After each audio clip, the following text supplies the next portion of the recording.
Astagfirullahaladzim. Bismillahirrahmanirrahim. Asturi ya Sayyidi ya Rasulullah. Assalamualaikum warahmatullahi wabarakatuh. Alhamdulillahilladzi ja'ala zikra Muhammadin rauhan li anfusina bal qila ruhun li anfusina. Asyhadu an la ilaha illallah, asyhadu anna Muhammadan abduhu wa rasuluh. Allahumma fasalli wa sallim wa barik ala sayyidina Muhammad. Itu Al-Qasidah Al-Muhammadiyah tadi itu ya. Salah satu qasidah yang paling saya suka. Biasanya dibaca setelah burdah, tapi karena burdahnya panjang, kita pakai saja itu ya. Itu cukup. Dan sesuai dengan sebutannya tadi, Muhammadun zikruhu rauhun li anfusina. Saya punya sahib Al-Habib Syekh Razi juga Maula Dawila. Saya tanya, antum Habib bacanya ruhun atau rauhun? Kalau aneh baca ruhun katanya. Dahsyat beliau ya, bukan rauhun. Rauhun artinya melapangkan li anfusina, untuk jiwa kami, menyebut nama Nabi. Coba antum yang tadi menyebut nama Nabi, lapang nggak dadanya? Enak, dan itu nggak bisa dibeli loh ya. Mau dibayar mahar pakai apa? Nggak bisa, hanya bisa dibalas dengan pengorbanan khidmat kepada beliau sallallahu alaihi wasallam ya. Dan ketika saya tanya, Beb, ente bacanya gimana? Rauh apa ruh? Aneh ruh. Wah, itu lebih syadid lagi. Ruhun li anfusina, spirit, ruhnya jiwa kami. Itu beliau ya, wajar kalau orangnya semangat terus ya. Habib Syekh Razi. Kalau Ar-Razi belum sanggup ya. Masih rauhun li anfusina. Baik sahabat-sahabat semua, saudara-saudariku yang dimuliakan Allah, kita tadi tawakuf. Tawakuf itu berhenti pada tentang dukun ya. Dukun tadi ya. Nggak tahu kok bisa berhenti di dukun, mungkin karena lagi ramai kemarin tuh ya. Pesulap merah Magus Samsudin ya. Semoga mereka berdamai lagi. Wa hirasatus sama' min istiraqis sam'i warrami bisyuhubi. Dijaganya langit dari pencuri-pencuri berita, warrami bisyuhub. Nah, maka meteor itu dalam akidah kita bukan sekedar meteor, bukan hanya tarikan gravitasi, tapi meteor bagi kita adalah serangan bagi orang atau jin-jin nakal. Dulu jin-jin itu tempat nongkrongnya di sono. Nabi Muhammad lahir tutup. Mereka itu masih hidup sampai sekarang. Karena umur jin itu panjang sekali ya. Ini yang lanjut bagian berikut.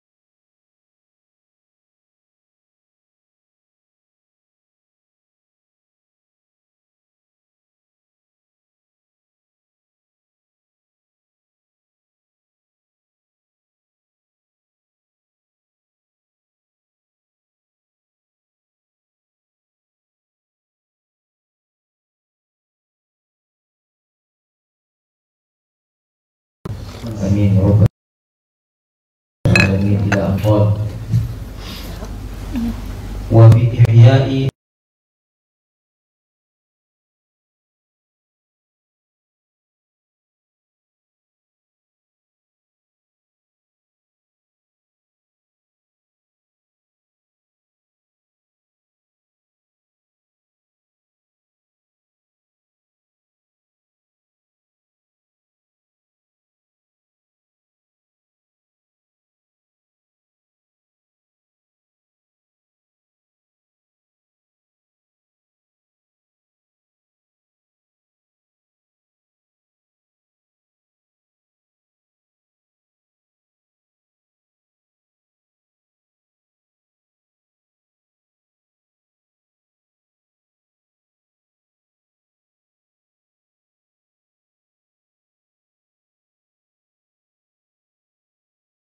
ada agama, nggak musyrik, nggak muslim, nggak disebut. Ini versi ahli akidah. Kalau saya lain lagi. Saya punya pandangan sendiri, tapi belum boleh saya keluarkan sekarang. Ya. Nanti dibilang sesat, aneh lagi nanti Pak Ansori ya. Ini kita punya penelitian sendiri, tapi belum saatnya diekspos ya. Wa bi ihya'i abawayhi lahu hatta amana bih. Ya. Nabi SAW diistimewakan dengan menghidupkan kedua orang tuanya yang meninggal di zaman fatrah, zaman tidak ada agama, lalu orang tuanya hidup dan dimasukkan kembali, meninggal lagi. Dan beliau menulis kitab khusus tentang itu. Jadi bab yang begini-gini, beliau tulis kitab setebal sepertiga ini, ya, tentang Ihya Walidail Mustafa Muhammad SAW, menghidupkan orang tua Nabi. Beliau jangan dikira Imam Suyuti ini percaya hadis palsu, enggak. Tapi hadis-hadis yang dhaif itu menunjukkan sesuatu. Apa kata Imam As-Suyuti? Beliau mengatakan, kalau kamu dengar Nabi Isa dapat menghidupkan orang mati, kira-kira Nabi Muhammad lebih mungkin atau tidak? Bal amkan, kata Pak Faiz. Pak Faiz ini nama baru nih. Bahkan lebih mungkin lagi ia hidup di zaman itu terjadi pada baginda Nabi Muhammad SAW. Karena semua mukjizat para nabi bersumber dari nur Nabi Muhammad SAW. Maka ketika beliau ketemu riwayat ini, beliau bilang ini riwayat dhaif, bahkan ada yang palsu, maudhu, tapi mungkinu aqlan, sangat mungkin terjadi secara akli. Makanya ini kalau bahasa orang-orang dulu nih, nyelenehnya Imam Suyuti.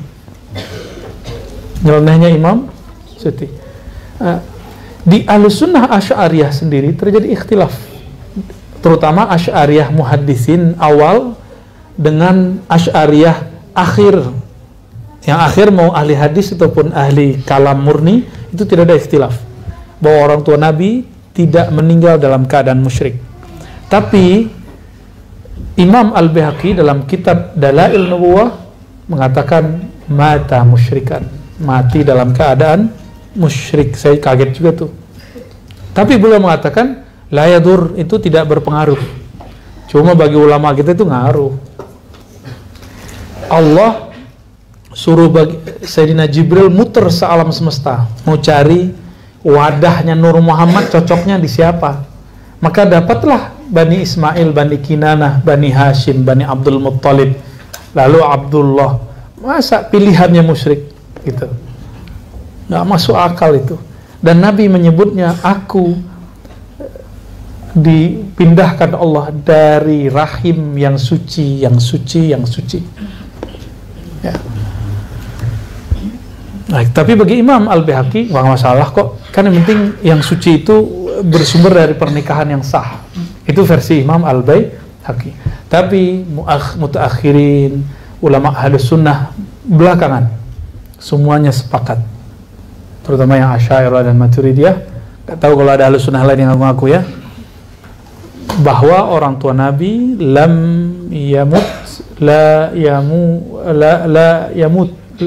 ahad minhuma, tidak mati salah satu keduanya dalam keadaan musyrik, tapi disebut zaman fatrah. Nah, waktu dulu saya ngaji tahun 2005 atau 2006 kepada Syekh Hasan itu, kita ngaji Ummul Barahin ya, syarah Sanusi, syarah As-Sanusi As-Sughra, yang mensyarah beliau sendiri. Jadi Imam Sanusi sendiri, apa kata lalu ada lagi syarah yang biasanya hasyiah tuh Buya Zul Asfi, apa namanya? Bukan, ada yang biasa Bajuri, Al-Bajuri. Al-Imam Al-Bajuri, salah satu masyayikh Al-Azhar di zamannya, beliau mengikuti kalamnya Imam As-Suyuti, dan itu dikritisi oleh Syekh Hasan itu yang juga ulama Azhar. Nah, jadi ternyata ulama itu udah bisa beda. Cuma kawan kita nggak biasa beda dikit kayaknya langsung beda dunia akhirat. Ya, padahal beda tuh biasa aja, nggak ada masalah. Ketika terang bagi sebagian orang bahwa Imam Bajuri misalnya salah, mereka tetap pakai hasyiah Bajuri di kitab yang lain. Kalau kita kan lain. Kalau keliru salah, serang habis-habisan. Nggak begitu mereka berakhlak. Ya. Dan yang saya lihat Sayyidina bukan Nabi Muhammad, Syekh Al-Bajuri ini, beliau ini kan ahli akidah, tapi digabungkan dengan ilmu hadis dan ilmu tasawuf. Maka beliau memilih untuk wabi ihya'i abawahi lahu hatta amana bih. Ya. Kita nggak usah pakai bab zauk-zauk dulu ya. Coba jika Nabi Musa diizinkan menghidupkan orang yang sudah dikubur, Nabi Muhammad lebih mungkin? Mungkin ya. Itu alasan Imam As-Suyuti. Baik, lanjut.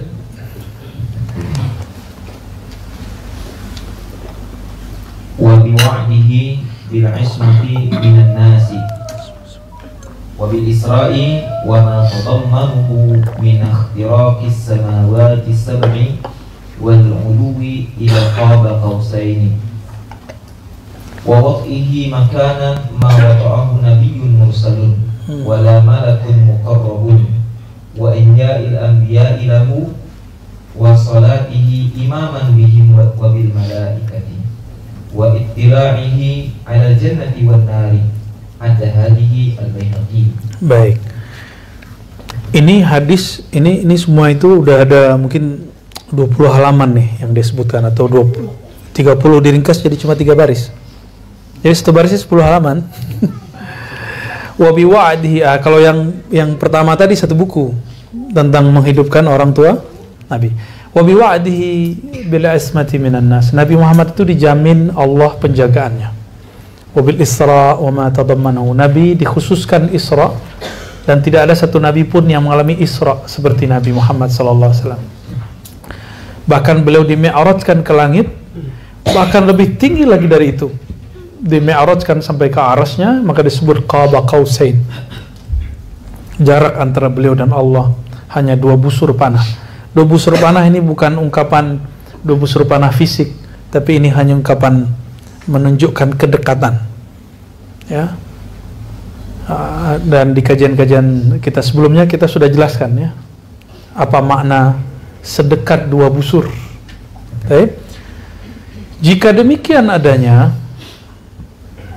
berarti Nabi Muhammad yang dikatakan beliau wa wat'uhu makanan ma wata'ahu nabiyyun mursalun, beliau menapaki tempat tinggi yang mana tidak ada nabi, tidak ada malaikat yang pernah menaikinya.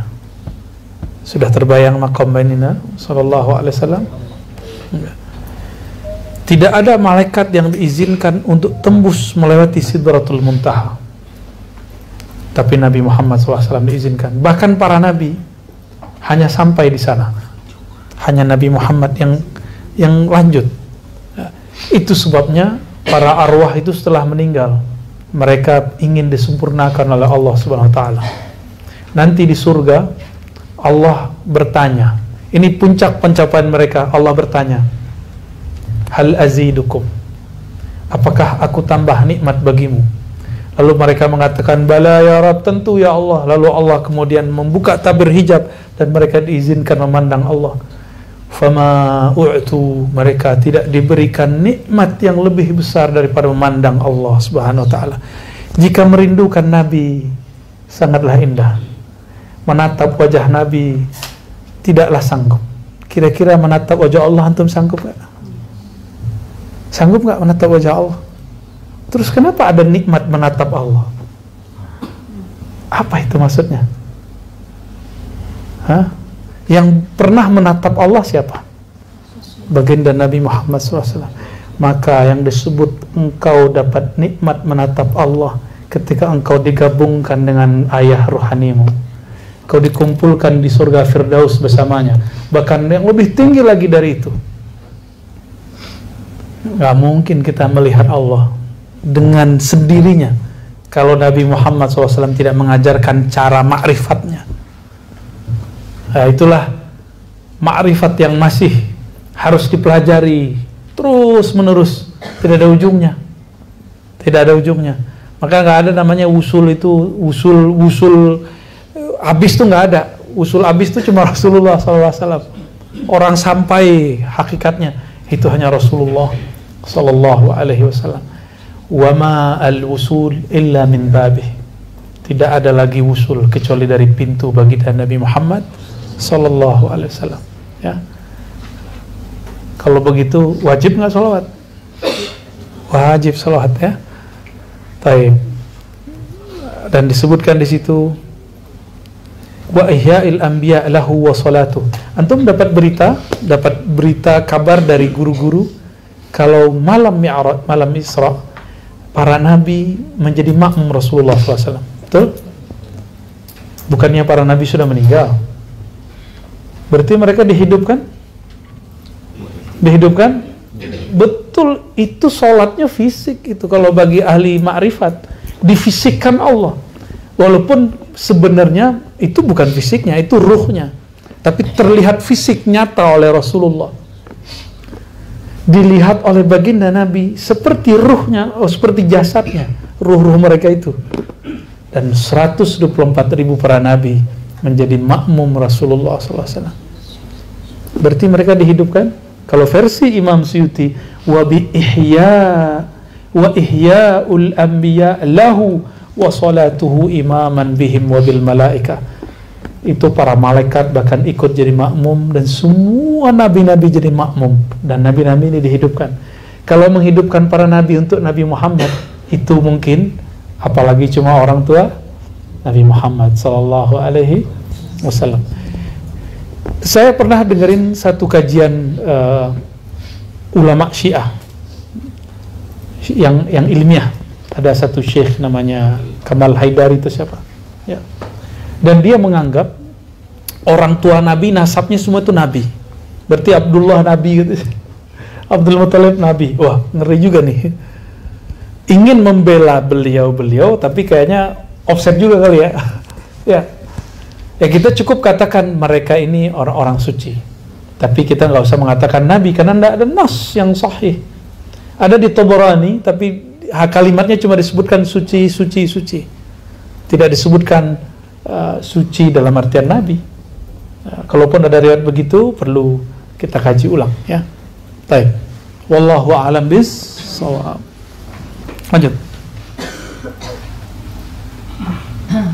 Wa ru'yatihi min ayati rabbihil kubra wa hifdhihi hatta ma zaghal basaru wa ma tagha wa bi ru'yatihi lil bari ta'ala marratayn wa bi rukubil buraqi fi ahadil qawlaini wa qitalil malaikati ma'ahu wa siyarihim wa sayrihim ma'ahu haitsu sara yamshuna khalfa zahrihi wa bi ita'ihil kitaba wa huwa ummiyyun la yaqra'u wa la yaktubu wa bi anna kitabahu mu'jizun wa mahfuzun min at-tadbiri wa tahrifi ala ma'arid al-buri wa mustamilun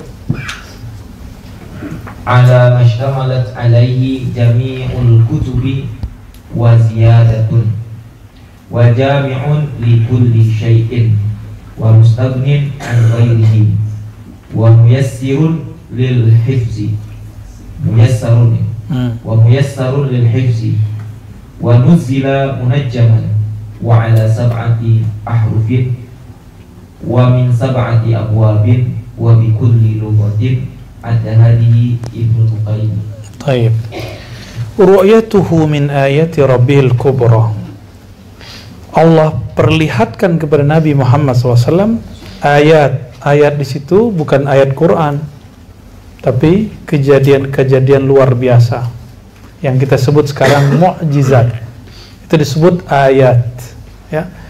Ada syekh di Yordan namanya Syekh Adnan Ibrahim, dia tidak sepakat menggunakan istilah mukjizat. Bagi dia disebut ayat. Ya, persoalan istilah aja jadi rame. Memang begitu ya, orang-orang sana itu yang begitu aja rame. Wa hifzuhu atau wa hifzihi, tergantung atofnya kemana, hatta ma zaghal basaru wa ma tagha.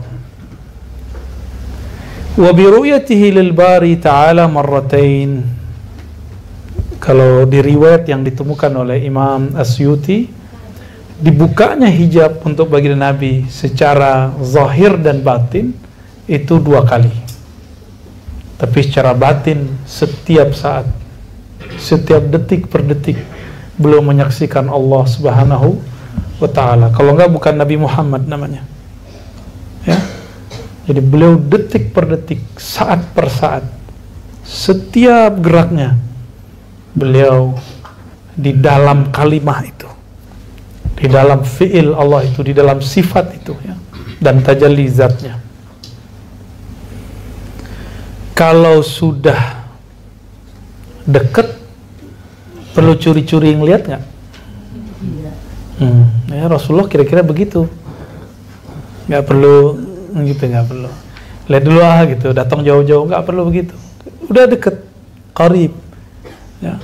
Inni qarib, aku sangat dekat. Nah, Rasulullah itulah yang paling ngerti kedekatannya itu. Wa birukubil buraqi fi ahadil qaulain, dan beliau diizinkan menunggangi buraq dalam satu riwayat, satu dari bagian 2 riwayat. Ini riwayatnya unik. Ketika buraq ini kan umurnya panjang, semua nabi pernah naik buraq, mulai dari Nabi Adam. Buraq ini nggak kenal Nabi Muhammad SAW, nggak kenal dia.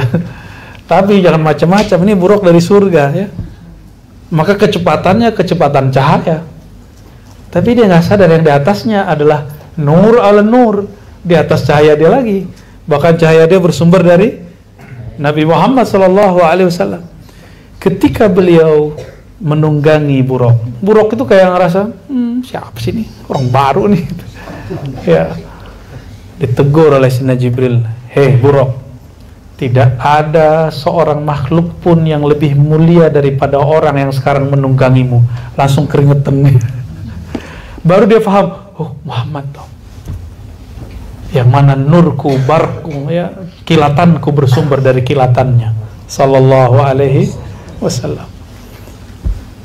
Aduh, gak puas-puas saya cerita tentang Rasulullah itu, ya. Allahumma salli ala sayyidina Muhammad.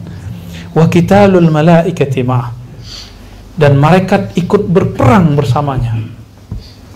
Nggak ada nabi perang kecuali malaikat ikut perang. Terus bagaimana Uhud? Kenapa nabi kemudian kalah? Malaikatnya patuh, pasukan manusianya yang tidak patuh. Ya, disuruh jangan turun dulu, mereka turun dulu mau ngambil ghanimah. Karena ini baru di dalam ajaran agama. Di ajaran ahli kitab, para nabi-nabi sebelumnya tidak boleh ngambil harta rampasan perang. Di ahli kitab nggak boleh. Nabi Muhammad datang diizinkan mengambil ghanimah, dan Nabi ngomong kepada para jomblo yang waktu itu nggak ketemu kerjaan, qatilu taqtanimu, peranglah kamu akan dapat kekayaan, dapat ghanimah. Jomblo. dulu kan belum ada kantor, belum ada kerjaan ini kerjaan itu. Dulu untuk kayak cepat itu perang dulu. Ini serius loh, ya. Ente syukur hidup zaman ini. Coba kalau dulu suruh perang dulu ente rokiin. Bukan perang mulut, perang beneran. Ada yang pulang bawa badannya, ada yang pulang separuh badannya, ada yang kakinya hilang, ada yang badan-badannya hilang, mati maksudnya. Dulu begitu. Nabi setiap kali perang ada malaikat membersamainya, dan insya Allah siapapun berjuang atas nama Muhammad, Sayyidina Muhammad SAW, pasti dibersamai oleh malaikat-malaikat ini. Insya Allah. Malaikat ini, tapi ingat loh ya, malaikat ini lebih emosional dari kita loh. Masih ingat kisah Taif? Apa kata malaikat waktu Nabi diusir di Taif? Ya Muhammad. Tuh gayanya ya Muhammad gitu. Kita nggak berani manggil beliau ya Muhammad kan. Ya Muhammad, kalau engkau mau, kami gulung nih Taif. Ini bukit, malaikat yang gak jaga bukit itu turun. Mirip-mirip kayak cerita Sunggokong kan? Turun tuh malaikat. Apa katanya? Wahai Rasulullah, kalau engkau mau aku longsorkan ini bukit, tutup langsung Taif. Berarti mereka ini emosinya karena sang kekasihnya diganggu. Jadi malaikat ini gak emosi sembarangan juga. Walaupun itu benar, tapi Al-Muhammadi, seorang ikut Nabi Muhammad, tidak boleh ikut itu. Nah, inilah mauqif guru kita Al-Habib Ali Al-Jufri ketika beliau masih mau bersikap lembut kepada orang yang buat karikatur Nabi. Benar gak? Orang itu buat karikatur Nabi karena dia jahil. Habib Al-Jufri ini gua ajarin sini, aneh ajarin ente, kira-kira gitu. Jangan dimusuhin, kasihan, tambah jauh dia dari Islam, tambah jauh dia dari ajaran Nabi Muhammad sallallahu alaihi wasallam. Itu di luar kebiasaan kan. Kalau antum ini penghina Nabi, ini kafir ente, atul kan, ini bunuh nanti. Itu emosional kita. Itu wajar, berarti antum ini jiwa malakut, tapi carut marut. Harus ditata. Harus di situ kita lihat besarnya jiwa Rasulullah, walaupun badannya tidak sebesar badannya Sayyidina Jibril. Paham di situ ya? Makanya kita ini nggak ada apa-apanya emang. Nah, orang-orang yang di kolbunya ada nur Nabi Muhammad SAW, emosinya dia harus redam. Antum marah, oke marah, tapi balik lagi, sebut saja nama Nabi Muhammad SAW. Jadi kalau emosi, pejam mata, sebut Muhammadun dzikruhu rauhun li. Kali langsung li sebutkan. Muhammadun, coba sama-sama. Muhammadun dzikruhu rauhun li. Boleh tambah li nafsi, li qalbi, li aqli. Nabi Muhammad sallallahu alaihi wasallam menyebutnya saja itu melapangkan jiwa, melapangkan perasaan. Ya, ada perasaan gak enak nih sama teman, udah baca nama Nabi Muhammad sallallahu alaihi wasallam. Ya, nah, itu yang saya lakukan selama ini. Ya, ketika ada perasaan gak enak, pengen tuh balesin orang itu, tapi pas ingat Taif gak jadi lagi. Ya, udahlah, ikut akhlak Nabi Muhammad sallallahu alaihi wasallam. Ya. وَسَيْرُهُمْ مَعَهُ حَيْثُ سَارَ يَمْشُونَ خَلْفَ ظَهْرِهِ وَبِإِتَائِهِ الْكِتَابِ وَهُوَ أُمِّيٌّ لَا يَقْرَأُ وَلَا يَكْتُبُ. Nabi Muhammad itu beneran gak bisa baca ya? Baca yang tertulis gini ya gak bisa, karena beliau gak pernah kuliah, gak pernah masuk TK juga ya. Tapi setelah beliau dapat wahyu, masih disebut tidak bisa baca nggak? Gimana kira-kira? Jadi beliau itu ummi secara zahir, tapi tidak ummi secara batin. Coba bayangkan, ini Dr. Aldomi nulis tafsir Nusantara, dapat gelar doktor, itu karena ada Nabi Muhammad yang dapat wahyu. Tinggian mana Nabi Muhammad sama gelar doktor? Gimana kira-kira? Para dakatir hari ini, doktor-doktor keislaman hari ini, ilmunya semua dari tentang Nabi Muhammad. Kami mau jadi doktor, mau jadi profesor, mau LC, MA, lulusan Ciputat, lulusan Cidodo, Cikokol. Ente mana, Cung? Lulusan mana ente? Cikarang. Malam tadi dong, Karawang.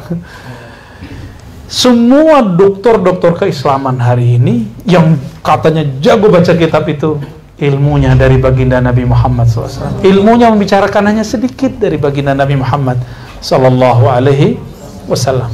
Terus ada orang nggak sopan ngomong Nabi Muhammad tuh nggak bisa tulis baca. Untuk merendahkan Nabi itu nggak boleh. Tapi kalau dia ingin mengatakan Nabi Muhammad tuh ummi secara zahir, la yaqra wa la yaktub, itu benar. Ya. Beliau sendiri yang mengatakan inna ummatun ummiya la naktubu wa la nahsub. Itu hadisnya. Wa bi anna kitabahu mu'jiz wa mahfuz min at-tabdil wa at-tahrif ala mamarr ad-duhur. Mamarr ad-duhur artinya sepanjang masa. Kitab Al-Qur'an itu menjadi mukjizat yang dijaga daripada perubahan-perubahan sepanjang masa. Kenapa? Seandainya semua kitab mushaf terbakar hari ini, selama masih ada orang Islam, minimal di dadanya ada kulhu, ya nggak? Halo, ada kulhu di dadamu? Ada dong. Ada ayat kursi? Ada semualah. Dan orang-orang spesial Allah kasih, Allah beri dia hafalan Al-Quran. Maka siapa yang diberikan hafalan ini jangan main-main, itu amanah itu. Makanya Imam Ahmad menganggap hadis ancaman bagi orang-orang yang menghafal lalu melupakan itu beneran, melupakan dengan sengaja. Jadi pada takut ngapal ya, jangan begitu ya, jangan gagal paham ya. Wa mustamilun ala mashtamalat alai jami'ul kutubi wa ziyadah. Kitab Al-Quran mencakup apa saja. Cuma kalau yang baca baru ngerti nahu sorofnya, kitab nahu sorof apa yang paling kecil tuh ya? Ujurumiyah, Al-Bina'ul Asas atau Ujurumiyah. Akhirnya terjadilah seperti ada namanya Abdullah Fadi, murtad dia dari Saudi kalau nggak salah, keluar pergi ke barat lalu mengkritisi gramatikal Al-Quran. Lah kita aja bukan orang Arab ketawa, nggak ngerti dia bahwa Al-Quran itu sudah ada sebelum nahu sorof itu ada. Gramatikal Al-Quran bahasa Arab hari ini itu ada beberapa abad setelah baginda Nabi Muhammad SAW. Maka pertanyaannya, Al-Quran ikut grammar atau grammar ikut Quran? Logika dia kurang cerdas, berani kritik-kritik Quran, kita ketawa aja ngeliatnya. Padahal orang Arab loh ya. Wa jami' li kulli syai', mencakup segala sesuatu. Kalimat ini sering disalahgunakan ya. Ketika saya punya pendirian, saya tidak ahli politik, maka saya tidak akan bicarakan politik. Ada yang marah-marah. Apa katanya? Ustadz, Islam itu mencakup segala hal. Betul. Islam ente kan enggak? Islam iya. Islam mencakup segala hal. Al-Quran mencakup segala ilmu. Tapi ente bukan. Ini juga bukan. Dia jadi bengong. Ya juga ya. Kalau Al-Quran, kalau Islam sudah sempurna, mencakup semua hal. Tapi Ar-Razi tidak mencakup semua itu. Makanya saya takut kalau masuk ke ranah-ranah itu. Gak usah jauh-jauh lah. Walaupun saya talaki kitab fikih kepada Syekh Taufik Al-Buti, kepada Syekh Badi Sayyid Al-Laham, saya langsung harfan-harfan kita ngaji. Tapi kalau untuk masalah fikih Syafi'i, saya mendahulukan Buya Asfi masih di Musa, karena mereka lebih tamakun dalam fikih Syafi'i. Kalau fikih saya agak sedikit nakal soalnya, agak usuli. Kalau mereka itu betul-betul manhaj fikih Syafi'inya itu dapat, sense-nya itu enak kalau mereka yang jelasin. Mereka berdua ya. Nah, itu contohnya ya. Fikih mah udah hebat, Razi mah belum. Apalagi ente gitu maksudnya. Ya. Kita aja yang ngaji kitab nggak merasa mengerti semua kok. Terus tiba-tiba ada orang hari ini marah-marahin kita karena kita nggak mau bicara politik. Kalau Al-Quran mencakup semua, berarti kedokteran juga. Saya boleh nggak mendiagnosa Pak Hashim ini dokter? Yang masang-masangin ring kalian tuh Pak Dr. Hashim nih dulu. Ya dulu, sekarang beliau udah mau pensiun katanya. Boleh nggak saya diagnosa? Saya dokter loh Pak, ngaji kitab, ngajarin zikir Pak dokter. Boleh nggak Pak? Beda kapling. Sepakat, itu yang saya mau dengar. Ya, bukan bidang saya itu. Walaupun Islam mencakup ilmu kedokteran betul, tapi si Muslim bernama Ar-Razi tidak mencakup segalanya. Paham di situ? Maka saya, antum kalau memang nggak pernah masuk ke partai politik, nggak pernah kuliah politik, nggak pernah ikut yang begitu, nggak usahlah komen-komen banyak ya.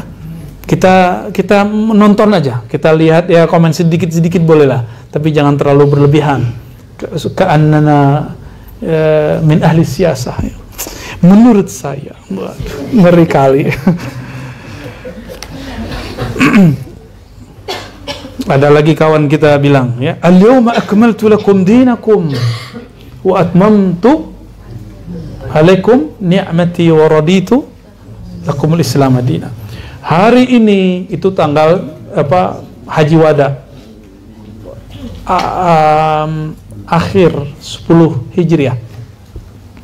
Aku sempurnakan bagimu agamamu.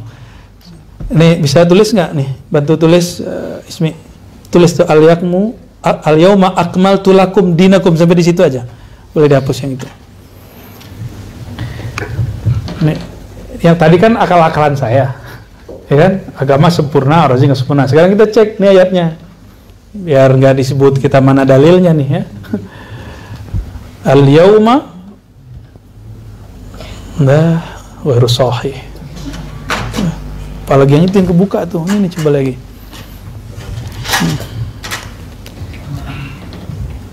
Ada yang nyimpen? Ada yang punya? Nih Sidi Musa nih, punya perbendaharaan. Gak tahu nih, ada nggak?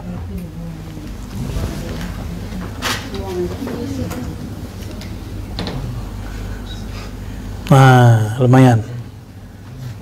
Sekarat juga. Al-yawma, coba antum lihat. Al-yawma, hari ini. Disebut apa dalam bahasa Arab? Zaraf.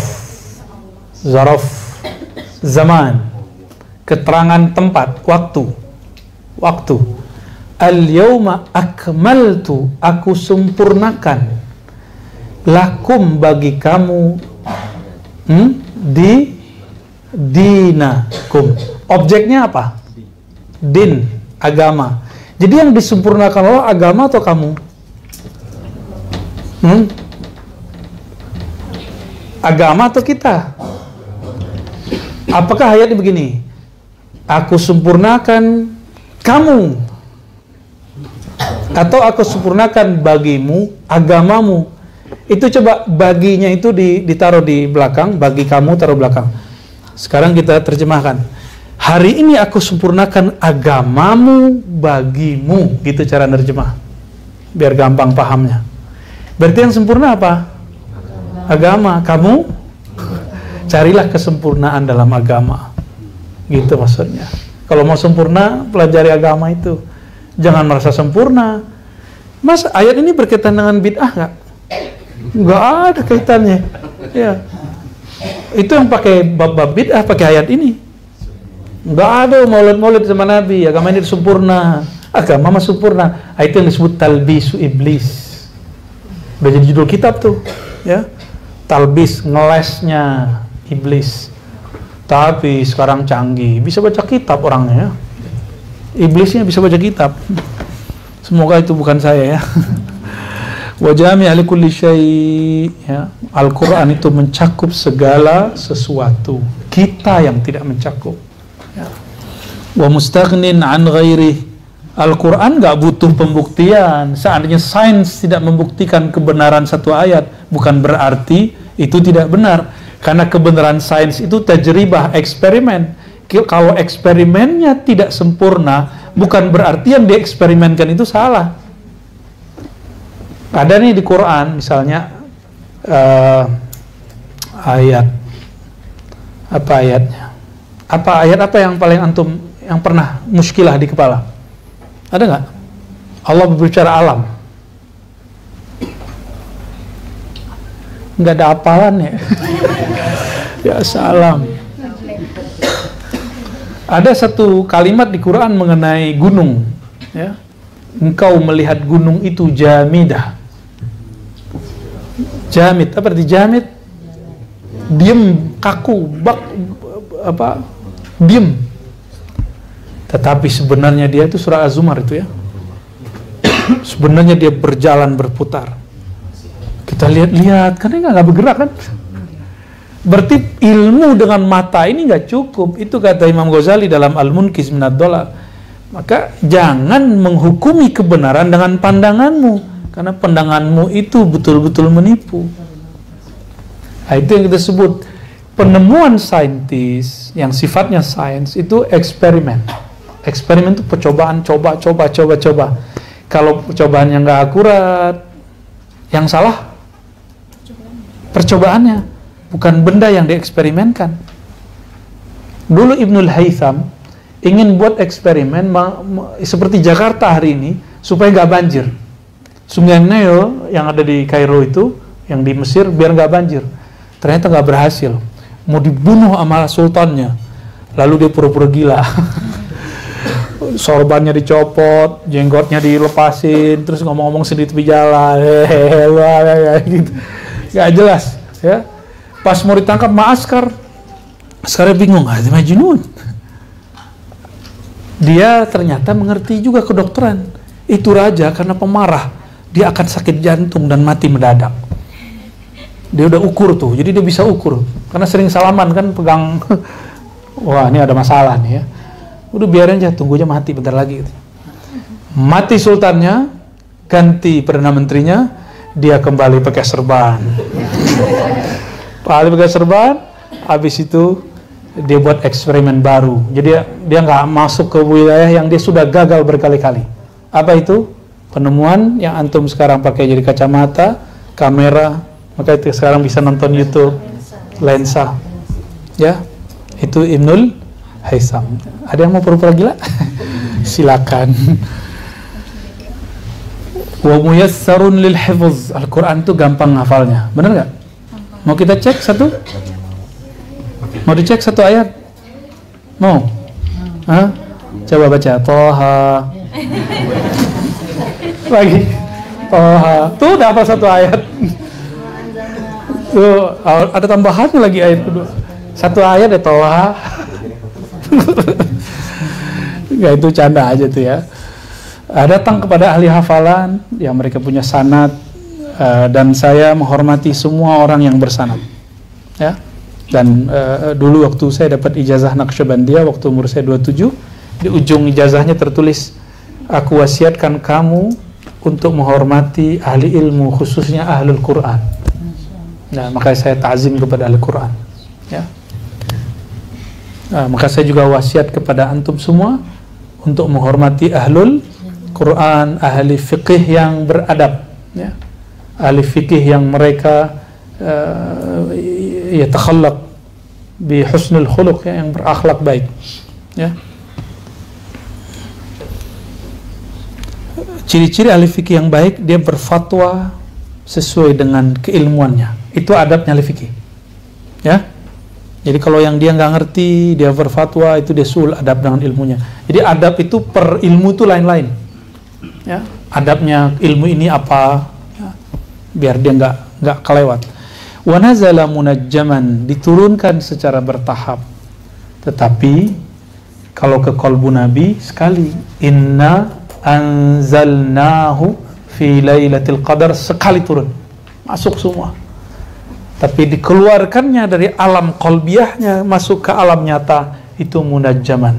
Dari langit qalbunya ke alam nyata ini, itu munajjaman. Jadi tugasnya Sayyidina Jibril itu untuk ngulik yang itu, yang bagian risalahnya. Sedangkan bagian nubuah itu beliau simpan, dan itulah yang menjadi pengetahuan ma'rifat sampai akhir zaman. Itu yang diceritakan Sayyidina Abu Hurairah, aku diajarkan Nabi 2 karung. Nah, jadi kita nggak ada mengatakan Nabi itu menyembunyikan, enggak. Nabi ajarkan ke sahabat-sahabat yang sanggup menerimanya. Sayyidina Abu Bakar, Umar, Utsman, Ali. Bahkan yang paling unik itu Sayyidina Abu Bakar, Umar. Sayyidina Umar ini bahkan ngerti sebelum diajarin. Disebut muhaddas, yang diajak ngobrol sama Allah. Jadi Nabi kalau dapat wahyu dia ngikut dapat percikannya, ya, kecipratan. Maka Nabi beberapa kali, contoh ini sekarang yang akhwat kan pakai hijab nih. Itu hijab itu karena Umar. Yang nggak senang hijab mau marah Umar. Di Iran lagi rame, ya. Di Iran. Itu bukan isu masalah jilbab, itu ada isu lain. Karena isunya sudah dipolitisasi. Karena sudah dipolitisasi, kita no comment. Ya. Setahu saya, walaupun orang Iran itu sebagian ada Syiah Rafidhah, benci kepada sahabat-sahabat Nabi, tapi mereka paling ketat masalah jilbab. Jilbabnya nggak ada kecil-kecil kayak gini, nggak ada. Jilbabnya lebar-lebar, ya, hitam-hitam, bener kan? Ya, apa namanya? Sini Musa? Oh ya, betul-betul gede, bener. Tahun 70 waktu Reza Pahlavi belum. Masih kebuka, kayak orang Indonesia tahun 7 bulan gimana? Nah, kemudian terjadi revolusi, naik siapa namanya? Ayatullah Khomeini. Tapi saya tahu rahasia Khomeini waktu di Perancis, karena dia tinggal di rumah yang orang tuanya itu adalah mertua kawan saya. Dia tahulah rahasia-rahasia dia. Saya nggak boleh cerita, antara ada yang tersinggung ya. Saya kubur dalam hati paling dalam. Orang udah meninggal kok, makanya disebut lagi. Ya. Nah, itu teman-teman ya. Wa min sab'ati abwab kulli lughatin 'adda hadhihi Ibnu Nuqayb. Ya. Oke, lanjut. Wa qira'atuhu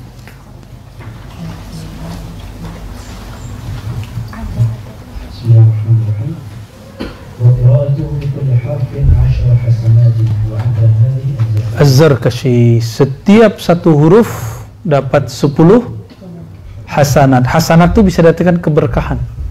Jadi kalau mau lihat rumah paling berkah, rumah yang paling banyak huruf Quran dibaca. Kalau mau lihat orang paling diberkahi, lihat orang yang paling banyak khatam Quran. Ya. Alhamdulillahirabbil alamin ya. Minimal khatam sekali setahun lah, kalau nggak seumur hidup lah. Ya. Harus gitu ya. Nah, Imam Zarkashi dia menggunakan satu hadis sebenarnya, hadis Imam Tirmizi ya. Tafadhal. Lanjut. Wa qala sahibut tahrir. Wa qala sahibut tahrir, "Uqra al-Qur'an 'ala sayyid al-kutub al-munazzalati bi 30 khisatan lam takun fi ghairi." Ya, Al-Qur'an lebih mulia daripada semua kitab yang pernah turun dengan 30 kelebihan. Nah, ini ada pembahasannya nanti di dalam kitab-kitab ulumul Quran ya. Ini cukup ininya aja, highlightnya aja ya. Lanjut. Wa qala al-Hulaimi fi al-Minhaj wa min 'azimi qadri al-Qur'ani min 'azimi qadri al-Qur'ani anna Allah khassahu bi annahu da'watun wa hujjatun wa lam yakun hadha li nabiyyin qattu inma kana yakunu li kullin minhum da'watun thumma takunu lahu hujjatun وقد جمعهما الله لرسوله صلى الله عليه وسلم وهو دعوة بمعانيها حجة بالألفاظ وكفى الدعوة شرفا أن تكون حجتها معها وكفى الحجة شرفا ألا تنفصل الدعوة عنها وأعطي من كنز العرش ما شاء الله ولم يعط منه أحد وخص بالبسملة والفاتحة وآية الكرسي وخواتم سورة البقرة. Itu di garis bawah itu, garis bawah ya. Yang bisa bahasa Arab. وخواتم سورة البقرة والسبع الطوال والمفصل وبأن معجزته مستمرة إلى يوم القيامة وهي القرآن ومعجزات سائر الأنبياء عليهم الصلاة والسلام انقرضت بوقتها وبأنه أكثر الأنبياء معجزات فقد قيل أنها تبلغ 1000 وقيل 3000 سوى القرآن فإن فيه 60,000 معجزة تقريبا. طيب شكرا. Imam Al-Hulaimi, salah satu imam Ahlus Sunnah, punya kitab Al-Minhaj. Imam Al-Baihaqi sering menukil beliau, dan juga beliau sering menukil dalam ulumul Quran. Apa katanya? Quran itu punya kelebihan, dihafalin aja ya. Jadi setiap ayatnya itu ada dua energi besar di dalamnya, yaitu dakwah wa hujjah. Di situ doa plus lafaznya menjadi hujjah, kekuatan argumentasi. Dakwah ini juga bisa berarti seruan, tapi lebih tepat sebagai doa. Makanya kita kemudian mengurai doa itu dalam bentuk Hizib Bahar dari Imamuna Abul Hasan Syazili. Ya. Lo antum kan tadi Naqsyabandi, kok ngamalin hizib? Loh, yang penting dapat ijazahnya tuh. Saya zikir qalbu, talqin itu dari banyak thariqat, tapi zikir yang pakai suluk 40 hari itu Naqsyabandi Khalidiyah. Untuk aurat yang zahir, saya mengambil ijazah thariqat Syadziliyah. Ya. Dan juga mengambil ijazah salawat-salawat Al-Idrisiyah, ya. Ahmadiyah, dan beberapa torikot-torikot lain, ada Idrusiyah, ada macam-macam untuk amalan ya. Karena rahmat Allah itu luas, kita nggak usah sempit-sempitkan dalam satu bentuk. Tapi yang nggak mau ikut juga nggak ada masalah juga. Nah, ini penyesuaian kita untuk zaman ini. Nah, jadi Quran ada dua energi besar dalamnya. Satu apa? Dakwah, doa. Yang kedua, hujjah. Jadi lafaznya hujjah, maknanya doa. Ayat coba dibaca. Faqad ibtuliyal mu'minuna wa zulzilu zilzalan syadida. Kalau secara harfiah, sungguh diuji orang-orang beriman dan mereka akan diguncang seguncang-guncangnya. Itu lafaznya, dalil hujjah bahwa orang beriman akan selalu diuji. Kalau antum nggak diuji, nggak beriman. Maka bersyukurlah kalau diuji, dan katakan seperti Imam Lotailah mengatakan, apa? Ujian itu adalah hari rayanya para muridin. Ujiannya kita itu hari raya. Orang hari raya bilang apa? Allahu Akbar. Allahu Akbar. Ya. Maka Imam Ibn Arabi ketika beliau dianggap gila, sesat, beliau bertakbir dan mengatakan sadaqallah, sadaqa Rasulullah. Sungguh benar, karena Rasulullah telah pernah menyampaikan melalui lisan-lisan pewarisnya sahabat. Apa kata Abdullah bin Abbas, apa kata Abu Hurairah, kalau ilmu ini dibuka, aku dianggap halal darahku oleh orang-orang. Nah, itu kan terjadi ya. Tapi di zaman itu, sekarang kan tauhid sudah kuat, maka ma'rifat harus digenjot terus. Semoga ini bisa mempersiapkan kita di akhir zaman ini ya. Buktinya antum udah hafal sifat 20 rukun.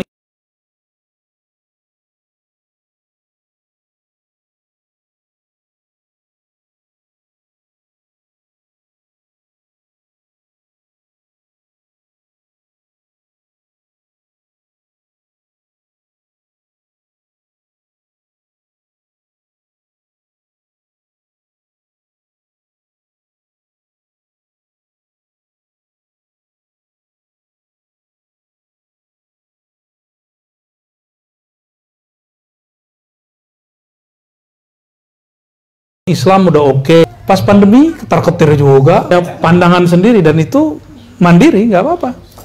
Kita emang dibesarkan dengan perbedaan itu. Ya, tapi jangan menuhankan itu aja masalahnya. Nggak usah jauh-jauh lah minum. Minum antum berkeyakinan ini yang menyegarkan, syirik kopi sudah. Ya. Maka kita ketika minum pun yang kita itikadkan Allah yang menyegarkan. Apalagi hal yang besar-besar itu. Nah, itu kesempatan besar untuk terapis-terapis, orang pekerja nakes ya, dokter-dokter berdakwah kepada para pasien. Kami nggak bisa masuk ke wilayah itu. Ya, silakan diambil.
nama Allah, dengan nama Rasulullah yang Rahman itu Rauf Rahim.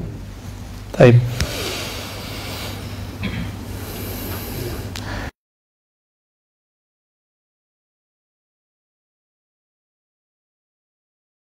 Dan Al-Fatihah. Dan surat Al-Fatihah itu pancaran dari satu huruf yang ada dalam Al-Fatihah. Dan ada 3 tema besar dalam Al-Quran, dan semuanya ada di dalam Al-Fatihah. 2 ayatul kursi, ayat kursi nggak pernah ada diturunkan ke nabi manapun kecuali Nabi Muhammad sallallahu alaihi wasallam. Khawatim suratul Baqarah. Ini yang paling mahal di surah Al-Baqarah itu. Jika orang-orang dulu katakan Allah hisab kamu dan isi hatimu, sahabat-sahabat semuanya stres tuh mendengar itu, karena itu syariat lama begitu. Maka turunlah 3 ayat terakhir itu. Ya, gimana bunyinya? La yukallifullahu nafsan illa wus'aha. Allah tidak akan bebani seseorang kecuali dengan kemampuan yang wus'aha. Maka sahabat-sahabat diberilah doa. Itu doa Allah yang ngajarin. Yang ayat berikutnya, Rabbana la tu'akhzna in nasina. Ini doa, ini hadiah untuk sore ini kita baca. Ya. Dari amanah Rasul deh. Ar-Rasulu bima unzila ilaihi min rabbih wal mu'minun kullun amana billahi wa malaikatihi wa kutubihi wa rusulihi la nufarriqu baina ahadin min rusulihi wa qalu sami'na wa ata'na ghufranaka rabbana wa ilaikal masir. La yukallifu Allahu nafsan illa wus'aha laha ma kasabat wa 'alaiha ma iktasabat. Rabbana la tu'akhizna in nasina. Ya, stop. Rabbana la,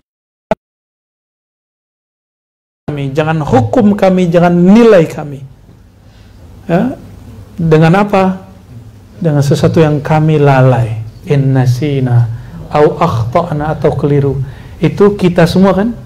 Jadi jika Quran isinya doa dan hujah, kalau kita isinya 2 aja, lalai. Sepakat? Enggak Razi, enggak mancung, sama inti ya. Sama semua. Kalau yang sudah nikah, dikira nikah tuh enak ya, berat ya. Ente mikir-mikir lagi mau nikah ya tuh. Berat nikah itu. Ada aja masalahnya. Masalah yang paling berat nikah itu ego. Enggak ada lebih. Ya, orang 2 sifat kok. Kan nurnya udah pecah, udah jadi 2 jasad. Sekarang mah indah-indah aja ya. Yang belum, yang masih kasmarun. Ya, kalau orang kasmaran kan belum tahu masalahnya, sifat buruknya belum tahu, ya wajar. Dan kalau sudah nikah tahu semua, Nah, kayaknya mikir lagi mau nikah. Ya, maka kalau sudah nikah antum tengker, ingat-ingat ini, Rabbana la tu'akhidna in nasina aw akhtana. Kepada Allah juga, bukan kepada pasangan. Kok kamu ingat mulu kesalahanku? Ya kamu, kan dia manusia. Aku kalau salah sekali, kamu ingat mulu. Wajar dia manusia. Kalau Allah baru bisa hilang. Jika Allah sudah melupakannya, maka otomatis pasangan kita akan lupa kesalahannya. Itulah makna kalam notailah. Ya Allah, tutuplah aibku di sisimu. Kalau dalam ilmu Allah sudah dihapus, masih ada nggak di kolbu dia? Nah, jangan dibalik. Ya, Allah mustur aurati anin nas. Kayaknya Arabiahnya bagus juga ya. Ya Allah, tutup aibku dari manusia. Itu keliru besar. Tutup aib itu dari sisi Allah. Kalau Allah sudah close, sudah nggak ada. Allah sudah delete, sudah nggak ada. Di alam semesta udah nggak ada. Itu makna kalam la tu'akhidna in nasina. Ini kita pakai dalam dunia berinteraksi dengan orang terdekat. Ternyata orang yang paling sering tengkar itu orang yang dekat, saudara sama saudara, bener gak? Terus ini kalau diribat udah jadi saudara, dia pasti tengkar nih. Ya, kalau kita sama abang kita, sama kakak, sama Uda, sama Mas, sama AA-nya pasti tengkar karena saking dekatnya. Karena tahu ntar juga balik lagi, gitu. Nah, jika itu terjadi, jangan ngomong saya bakal ingat selama-lamanya. Jangan gitu ya. Itu ngelebihin Tuhan itu. Itu Firaun baru itu. Ya, enggak kita enggak gitu. Innasina berarti sifat pertama manusia nisyan. Apa arti nisyan? Lupa, lalai. Yang kedua akhta'na, khata', salah, keliru. Nah, jadi antum kalau ada masalah ya kepalanya dibawa ke bawah, sujud kepada Allah Subhanahu wa taala. Sujud itu bukan berarti aku sholat dulu ya gitu. Orang lagi tongkar dia sholat. Bukan begitu. Pribadi sujud itu di saat orang lagi ninggi dia turun. Gitu. Itu maksudnya simahum fi wujuhim min athar sujud. Nah, ini tips-tips kita berukhuwah sesama. Dulu sahabat-sahabat juga begitu dengan istrinya. Sayyidina Umar juga begitu ya. Sampai ada guyonannya Gus Bahat ya, kalau mau jadi wali gimana? Saya ketawa juga dengar walaupun nggak ngerti bahasa Jawa semua ya. Punya istri galak. Kayaknya pengalaman nih Pak. Berarti wali ya, minimal wali murid ya nggak? Baik.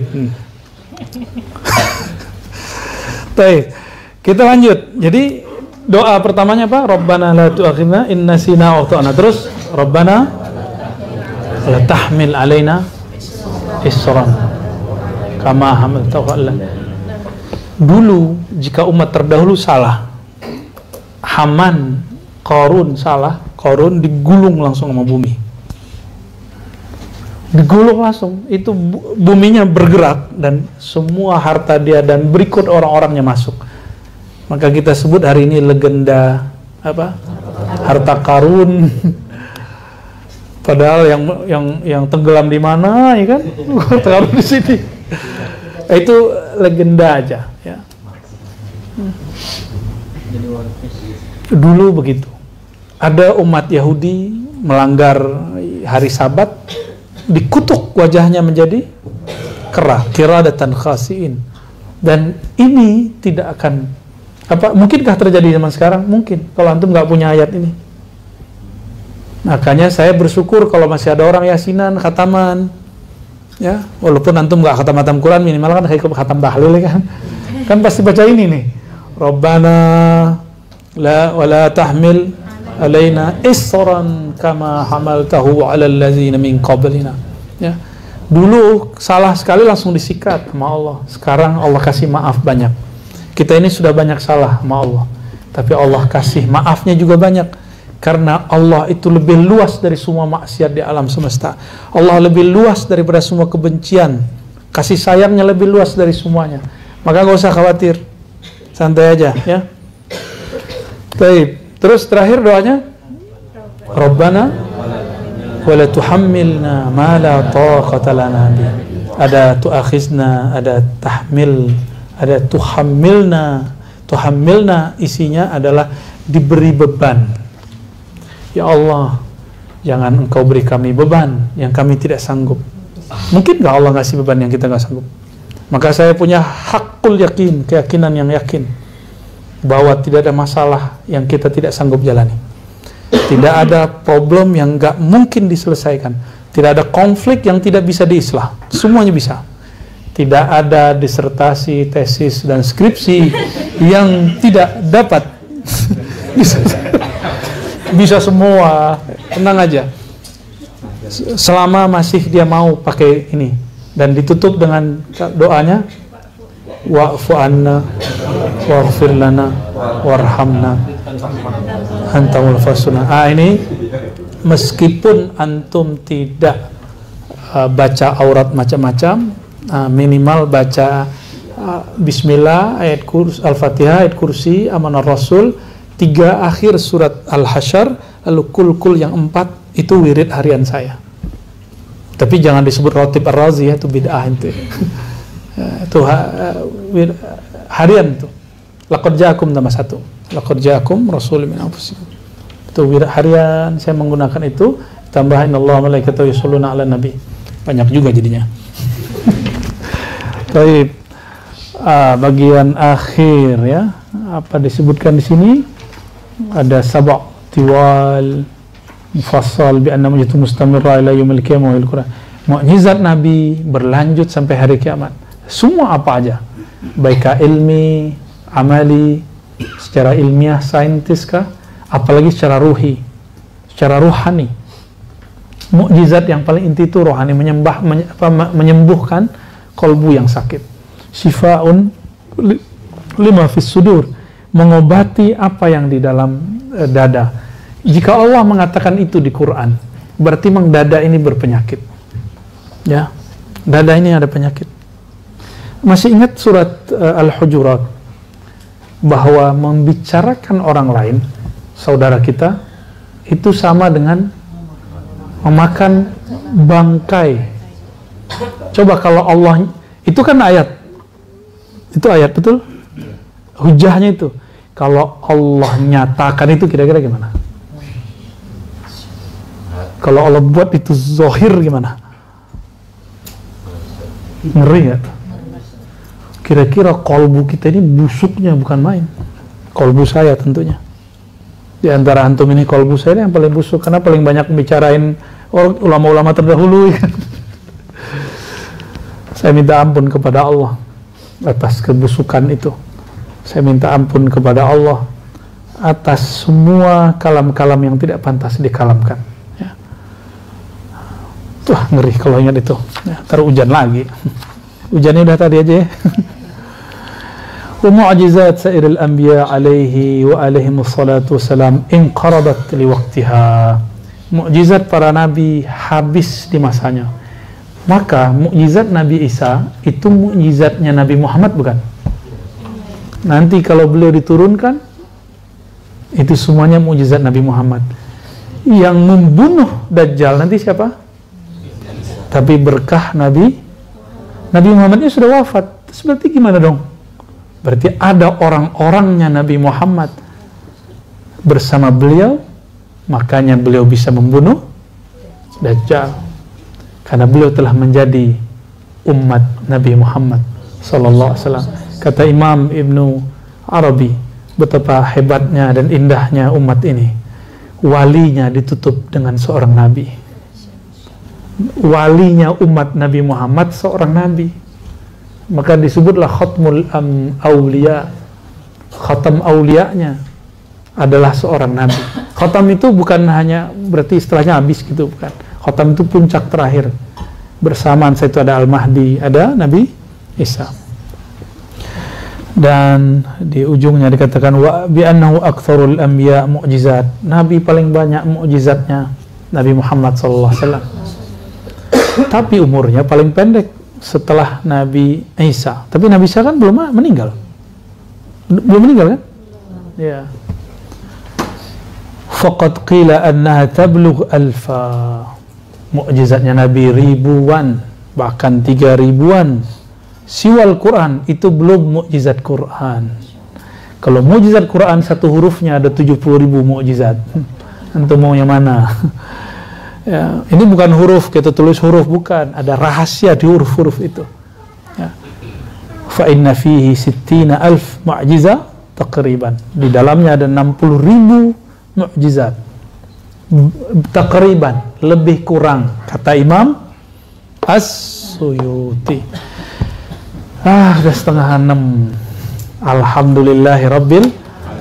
Kita alhamdulillah diizinkan Allah pada siang atau sore senja yang diberkahi ini, hari tanggal 12 Rabiul Awal, peringatan Maulid Nabi Muhammad sallallahu alaihi wasallam. Sebagaimana manhaj kita dua, manhaj kita qiraatul kutub, dirasatul kutub, membaca kitab, ngaji kitab, dan yang kedua zikir ya. Maka nanti habis maghrib kalau masih sempat nanti kita baca Ratibul Haddad, setelah itu antum boleh kembali. Dan bagi yang mau meneruskan kajian kitab ini, saya ijazahkan ajaztukum kama ajazani masyayikhi. Al-Fatihah. Bismillah. Ya, kitab ini boleh dibawa pulang. Ini hadiah dari Ribat ya. Ditulis dulu, ditulis di situ. Ngaji tanggal berapa, hari apa, mau tulis ya. Mukrinya siapa ditulis. Itu jadi kenangan nanti. Oh, nggak usah. Nggak usah. Nanti mungkin ada waktu kita teruskan ngajinya. Nanti saya langsung handle kitabnya. Ya, insyaallah. 12 Rabiul Awal tahun 14 tahun gajah. Tahun berapa? 14? 44. Udah 44 sekarang ya. Baik teman-teman semua, untuk guru-guru kita, orang tua, atau orang-orang yang berjasa untuk Ribat ini, baik yang di sini, yang di Bintaro, yang di Matraman, dan semua yang punya khidmat ke tempat ini untuk perjuangan kita menyebarkan ajaran rahmatan lil alamin. Kita bacakan semua surah Al-Fatihah.